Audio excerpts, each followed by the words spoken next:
Hello, everybody. Welcome to this week's episode of Quirky Inspirations. I have the absolute joy and pleasure of introducing you to Heidi Dunstan. Heidi and I first met through, I believe, the Serving Circle, which was a networking group together. But Heidi and I have got quite a lot in common. I'll let her tell a bit more about her story from her perspective. So Heidi, just give us a brief introduction of who you are first and how you've come to be quirky. Oh, I'm quirky. All right. Thanks so much for having me, Wendy. And it's an honor to be here. And I told you it can't be too late because it's early in the morning for you, but I'm in Mexico today. And if we go too late, I'll turn into a pumpkin. So, because it's nighttime for me. But I'm quirky in the sense that I'm considered what most people would call as a young widow. I lost my husband unexpectedly 2 days after Christmas and the day before my 40th birthday in 2018 to a massive heart attack. And in my process of moving through grief and trauma and loss, I learned that the people around me that cared about me really had no idea what to talk about. They had no idea what to say, what to do. And I lost some really close people to me because I was a reminder to them that my husband was gone. I lost other people because they had no idea what to say, and it was just easier to say nothing. And then I had some people that just said things that completely missed the mark. And it made it so that I didn't want to be around them. And it can be really lonely. And so as I've started my journey and kind of how you and I connected is the fact that it's like, yeah, we've been in those situations where you watch somebody literally cross the street to avoid you because they have no idea what to say. And I don't believe it's because they're ill-willed or malice. I believe it's because we've never been taught. Yeah. And so I've got a quest of, I have a program that I call Lean Into Grief, and it's to teach people what to say and not say to somebody who's grieving so that we can grieve with grace together. Yeah. I mean, I've done some study, if you will, looking at different cultures and how they deal with grief. And it appears that we in the West have medicalized it so much, medicalized death so much, that unlike folks in how do I say this politically, less developed countries, where there is far more exposure to death. I mean, the average child has witnessed grandparents, uncles, aunts, other people having died. And so it's not the taboo subject that we have in Western societies. Right.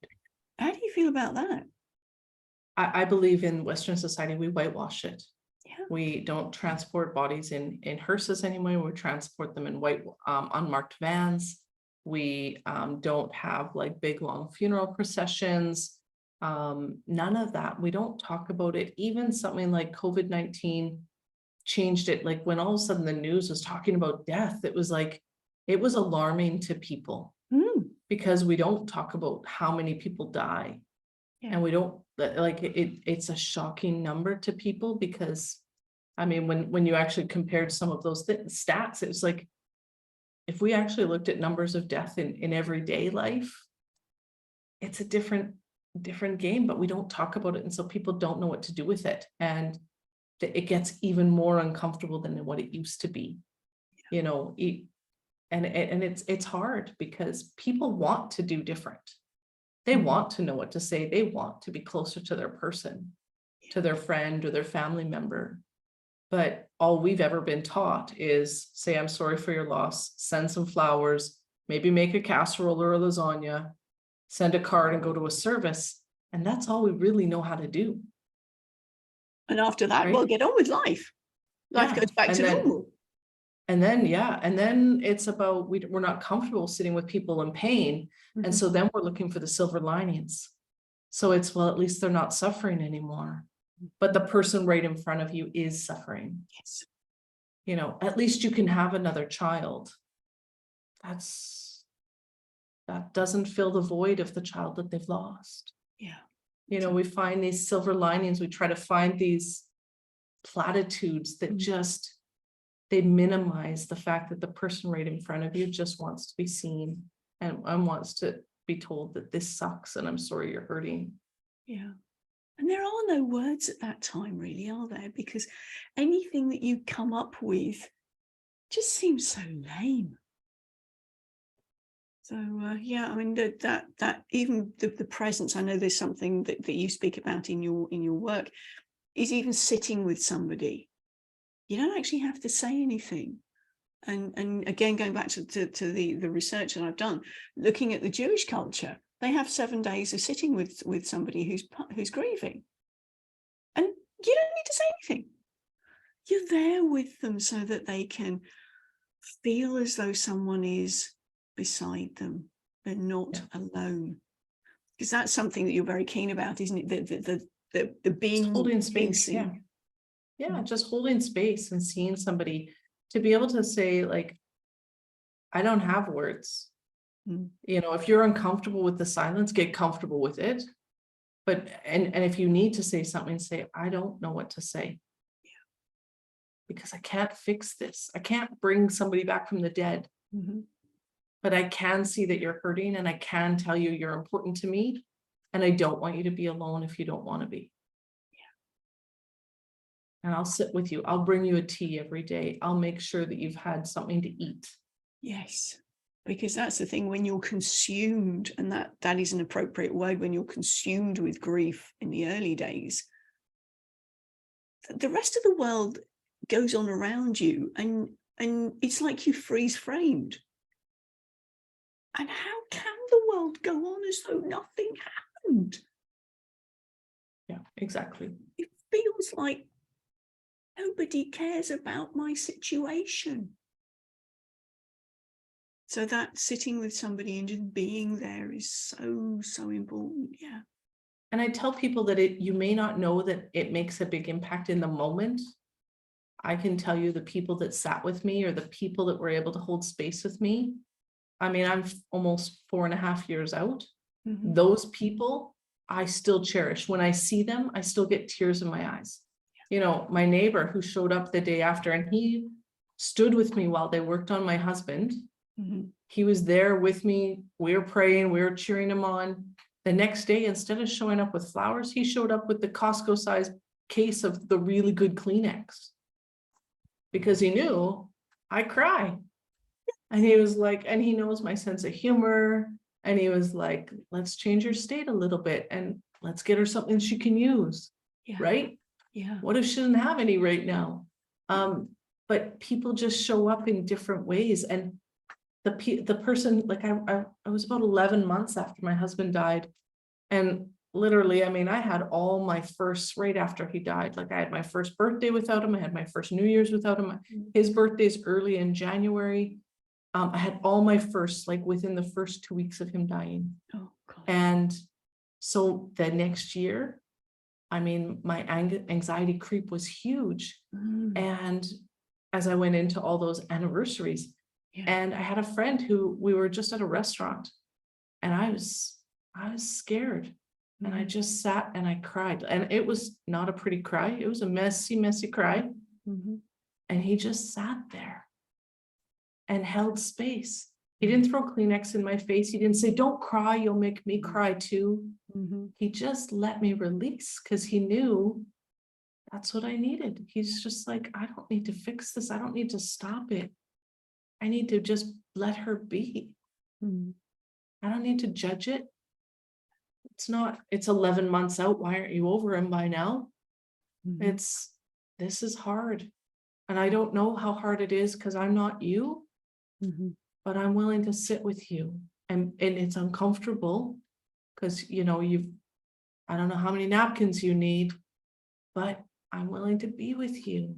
Yeah.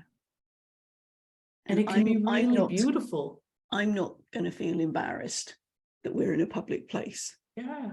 And I'm going to be here to hold that space, as you say. Yeah. I think the anniversaries are kind of predictable. You know they're going to be tricky times. But in my experience, it's the ones that catch you totally unawares. Something can trigger you, and you suddenly go, grocery store's a landmine. Like, think about it. I think when you listen to music at the grocery store, there's always a song that'll be like, it'll remind you of your person. Mhm. And then on top of that, that song comes on, you're about 30 seconds in and you're trying not to cry. And then all of a sudden you see their favorite food. Mm. The Oreos are there, or the milk is there, or whatever it is that they loved. Mhm. And now all of a sudden you're like, what am I going to do? I used to think that people would forget their, like, lots of times you go to the grocery store and you see these half empty carts and people have abandoned them. And before my husband died, I thought it was because people forgot their wallets. Mhm. After my husband died, I realized it's because people were doing their best to keep it together and they couldn't, and they ran to their car to retreat. Mm. Yeah. Yeah. Good point. Good point. I mean, my parents passed away, and I had boxes of stuff that had come from their house that had been cleared. And you and I were talking about this, 5 months ago, that my baby blanket was in one of the consignments, and I really didn't want to open it because I knew it would trigger so much on more than one level. But you know what? The other day I was doing some housework, and I found this tiny little hearing aid battery. The only place it could have come from was in the box that got sent over from mum and dad's, because my father used to wear hearing aids, and those little pesky little batteries used to get everywhere. Obviously, one of them had fallen out in the box, and as I'd been clearing up, it had scootled under something else.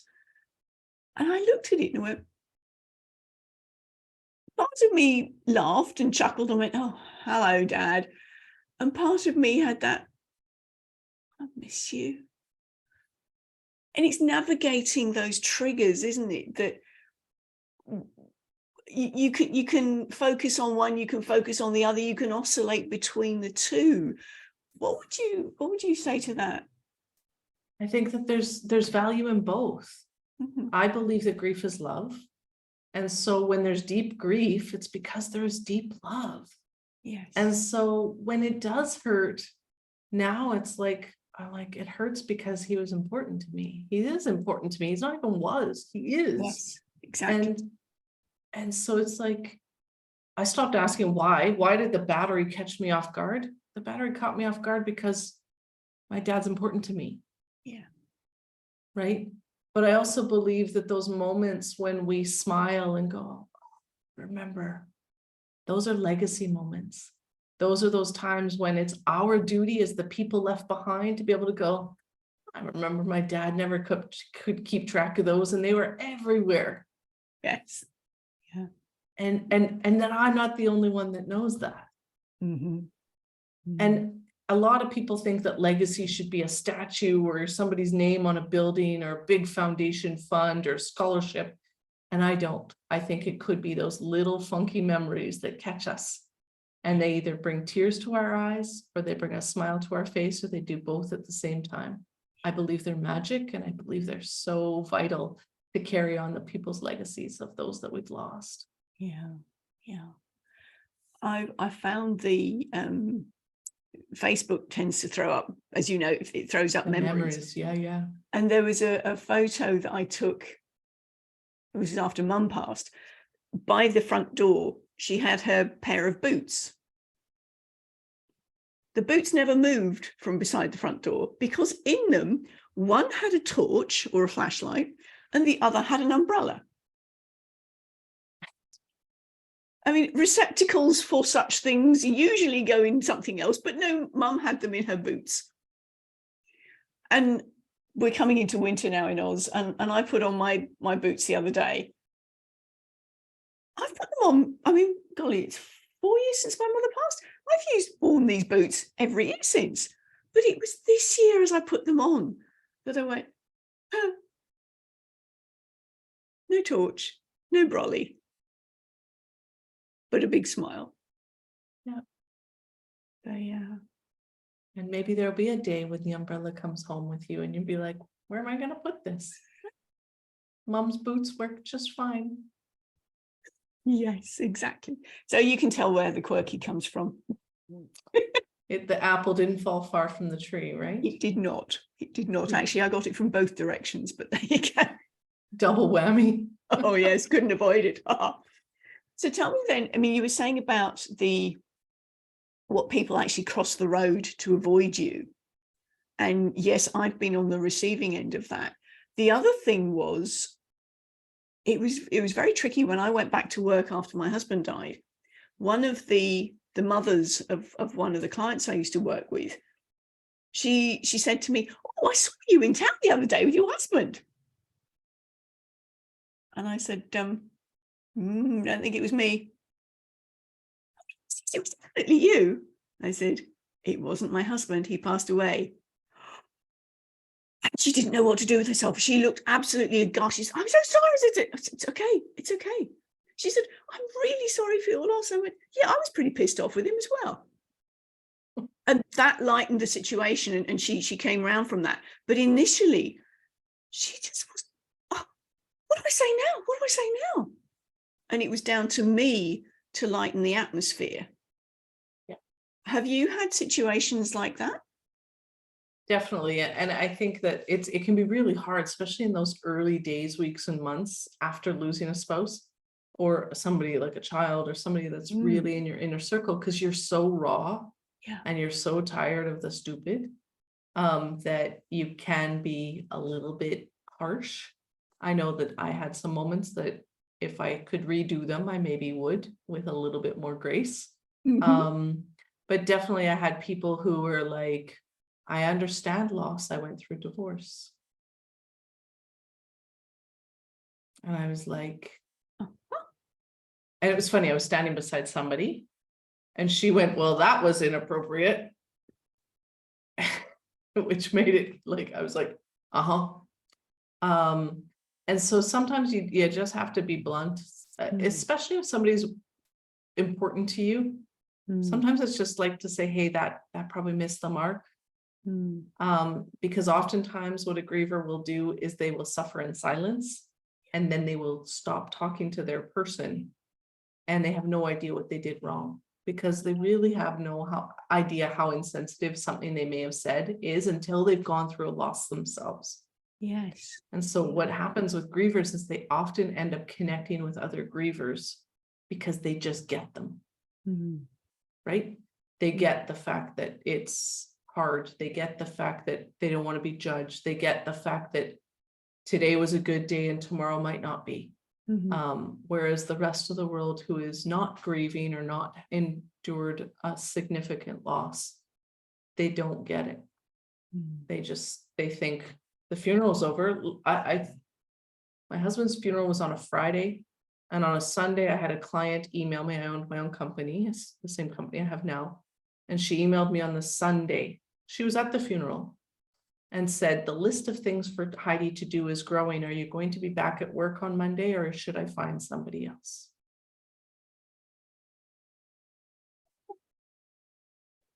That was a really fast email. "Please find somebody else. All the best." Oh, golly, Heidi. Talk about feeling stabbed in the back. Well, it's one of those things where she had done everything. She had attended the service. She sent flowers, even though the obit said, "Please don't send flowers. Please send a donation." She'd done everything, but in her mind, everything is done now. You should be back at work on Monday. Whereas I had other amazing clients who a week or two later phoned and said, "Hey, where are you at? What is it that you need?" And I was like, I still need to work. Like, I went from a double income to a single income overnight. Yeah. But please don't ask for me to do anything that is urgent. Give me a 2 or 3 week window. And they're like, "Tell me what more." And I'm like, I can sit down at my desk and I lose 3 hours of my day and I don't know where they went. Yeah. And so I will get it done. But if you need it urgently, I can't promise that I'll meet a deadline. And they honored that for over a year. And I finally said, "Okay, I'm ready to actually function again. And I actually need to function. Otherwise, I'm not paying my bills." Yes. And they were like, "Okay, we're happy to bring you on." But they offered me the grace and they asked, "What is it that you need?" And because I, as a griever, said, "This is what I need. This is what my life is like right now." we were able to work together. But when somebody just says, are you going to be back at work the next day? It doesn't work like that. It just doesn't. It is tricky, isn't it? Knowing how to navigate, because again, something that we've spoken about, every grief experience is different. The grief journey that I'm still going through with my husband, who passed away almost 14 years ago now, and my parents and my in-laws, because I lost father-in-law, mother-in-law, brother-in-law, and husband in the space of 10 years. Whole family wiped out. I've lost my bestest friend from school, found in the back garden having had an aortic aneurysm. That was a shock. And then both my parents. And so those are the physical, the entity, the people grief journeys. But there are other things that we grieve as well, aren't there? When there's a change in situation. I mean, I know that there are a lot of women who, when they hit menopause, have a grieving situation because, well, then the bits aren't working anymore. They're no longer capable of being a mother. End of chapter. How do you talk about the different grief journeys that we experience? I think that grief is everywhere. And I think, and it doesn't just happen to adults. And so I think our kids grieve. You think about a toddler when their balloon floats away or their ice cream falls on the ground or they lose their favorite rock. Yes. They grieve. Yeah. You think about a teenager when you take away their internet. Their grief might look a little different than the toddlers. Or not. Well, it would. Like one is crying and one is maybe not giving you very nice language. I don't have children, but I can imagine. But adults grieve too. And we grieve things like changes of job, changes in finances. Yes. Changes in empty nest syndrome. The world of COVID, we all went through grief, whether we like it or not. When we look at things like retirement, illness. Yeah. You break a leg and all of a sudden you can't walk or you can't drive. You will grieve the fact that you can't be mobile. Yes. And people don't really acknowledge that that's grief until afterwards when they're like, oh yeah, maybe that was grief. But truly it is. And I believe that when we work our grief muscle with everyday situations, when we work our grief muscle with little kids, when we work our grief muscles with our friends as they tell us that they're going through a divorce, when we work our grief muscle when we lose a pet or a sibling, those are ones that often it's like they don't make sense and they often get overlooked. Yeah. When we go through loss of a miscarriage or a stillborn birth, those ones often get overlooked as well because we don't have any connection to them. Only the mother, father, and maybe grandparents do. Those are all really significant ones. And it's really important to be able to say, hey, I see this is hard right now. And I don't know what to say, but I want you to know that I'm willing to be with you. I'm willing to walk with you. However that looks like. The world of social media has made grief a little bit interesting because we don't even actually need to pick up the Hallmark card anymore and send it because we can send our condolences on somebody's Facebook page. And I can tell you that when Mike passed, I had over 200 comments on the one post that had it had a picture and maybe 1-2 sentences. It wasn't much because I didn't have capacity. Yeah. And most of them were, I'm sorry for your loss. Yeah. I want you to think about those words for a second. I'm sorry for your loss. They don't make sense. If you were to say them to a 6-year-old, they'd say, how did you hurt their person? Why are you saying sorry? Sorry means you did something wrong. And so what if you said, losing a spouse is a significant loss, and my heart goes out to you. And I want you to know I'm going to circle back soon to reach out and see how things are going. Or I didn't know your husband, but I want you to know I'm lighting a candle in their honor and keeping you in my thoughts and prayers. Yeah. and acknowledging the pain rather than, I'm sorry for your loss. Yeah. It's a very different statement.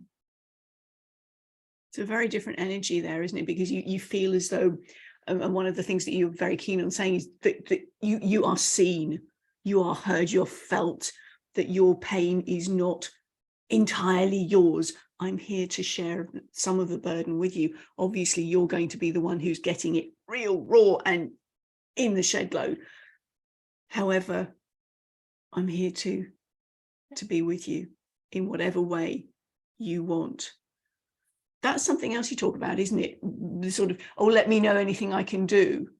Oh gosh, yes. Lots of people say, call me if you need me. Well, somebody who's grieving, especially if it's the first year, they don't know what they need. Mm-hmm. They definitely don't even think about dialing those 10 digits or however long your phone number is. And so I say, hey, I'm heading to the grocery store. Can I pick anything up for you? Mm-hmm. After my husband died, I lost 30 pounds in 3 months. 30 pounds. That's like 15 kilograms. And everybody was like, you look fabulous. Now, don't get me wrong, Wendy, like it wasn't a bad thing. I needed to lose that weight. I'm not going to lie, but probably not the best way to do it. I had so many people comment how amazing I looked. I had one friend who said, have you lost all this weight because you're not eating? Because you have to eat alone. Yes. Yeah. I said, I can't eat more than one meal a day. I feel nauseous. I can't cook because if I put more than one pot on the stove, I burn stuff because I lose track of everything. I said, I found my car keys in the freezer. Like, and my meat was in the dishwasher. Like I'm hopeless. Oh, darling, yes, I can relate. Like, you know what I mean? And so all of a sudden when we can say, hey, I'd love to have you over for dinner. Yeah. And then somebody who has the grace to say, oh, you didn't show up. I'm not mad at you. I'd really like to show up tomorrow with leftovers for you and hold some space with you. Really big difference. Because lots of times that, somebody would say, hey, I invited you to dinner and you didn't come. It's that they couldn't come, that they were felt like they got hit by a truck. And so it's like, hey, I'm guessing today was a hard day. I'd love to show up with leftovers for you tomorrow. Yeah. Give you a bit of space. But it's about holding space. It's about asking permission. About 9 months after my husband passed, he was a retired fireman. And I had to go to a fire function where they were honoring him and the other firefighters that had passed, the retired firefighters that passed. And I ended up sitting at a table with a firefighter who knew him and who actually saw him a week before he passed at an event. And when he heard who I was, he was like, I just saw him and he talked about how in love you guys were and how happy he was. And he's like, I haven't seen him that happy. And he goes, may I ask what happened? Not what was the cause of death? How did they die? It was, may I ask what happened? Because he knows that asking me is going to take me back to that terrible, horrible day. And if I choose not to do that in that moment, being that we were at an event, that he could respect that. But when we ask for permission rather than expectation, it changes the context of the conversation. It adds a bit of grace. Yeah. And that's so important, isn't it? Because otherwise it comes back to being all about me and not supporting the griever. Yeah.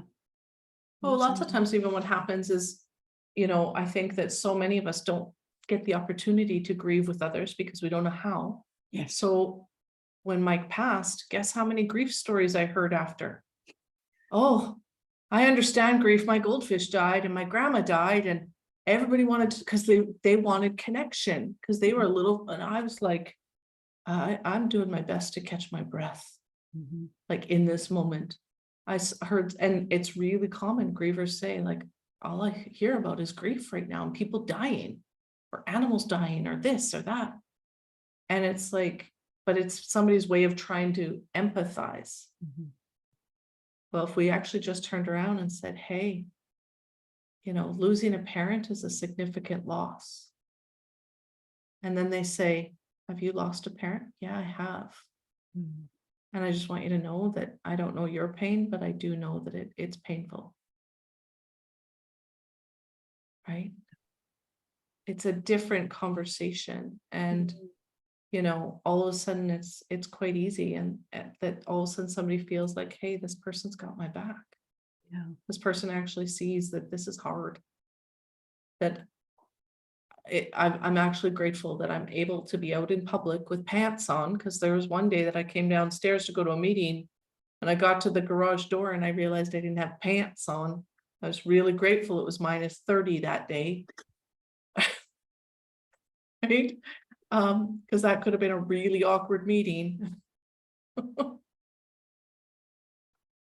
But it's about how we see people. Instead of asking, how are you? It's about saying, how's today?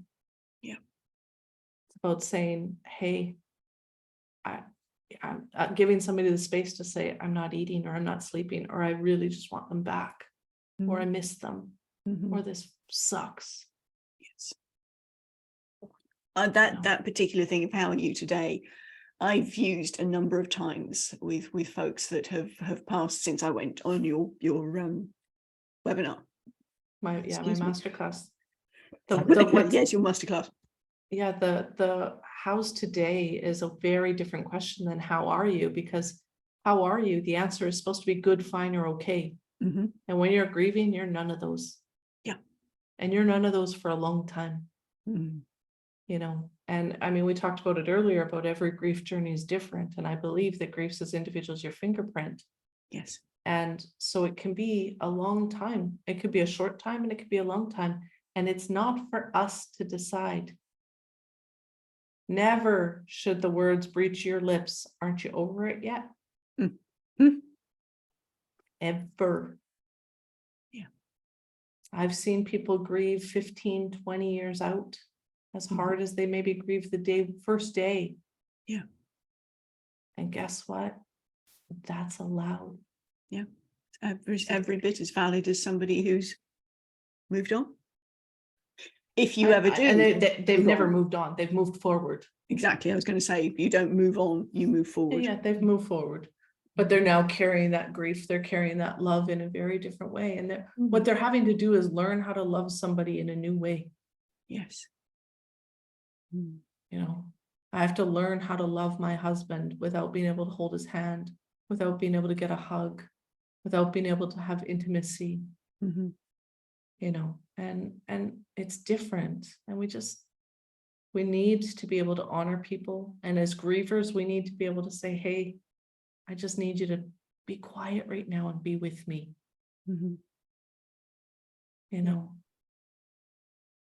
Pull up a chair, give us a cup of tea and let me just be.